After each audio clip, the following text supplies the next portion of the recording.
Homo sapiens si è misurato con la natura, con gli altri, con se stesso. Poi ha deciso che la vita è un gioco e ha sublimato le sfide. Perché voglio sapere fino a che punto saprò resisterti.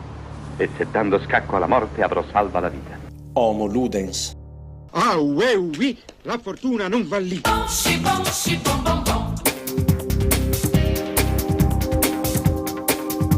In un periodo di informazione globalizzata e di crisi economica, il gioco d'azzardo non segna battute d'arresto.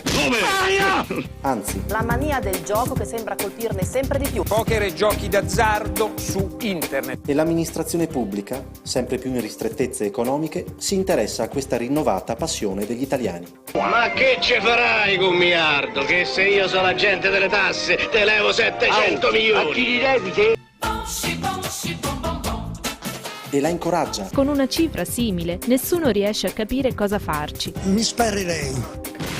Continuerei a lavorare perché altrimenti perderei la pensione. Ci farei una centrale solare e eolica. Un'ambulanza subito! Perché ti gasta vita privata. Cambia anche la cultura del gioco. Da fenomeno d'élite, il gioco d'azzardo è sempre più fenomeno di massa. Professionismo e spettacolo. Donna! Sì! PokerStars player Dario Maneri added to the list. Noi non sappiamo di quale nuovo gioco d'azzardo avremo bisogno in futuro. Se mandassimo in onda la roulette russa, sarebbe legale? Sappiamo però che saremo lì a tentare la sorte, ad acquistare anche noi, costi quel che costi, un pezzetto di sogno. Scommettiamo?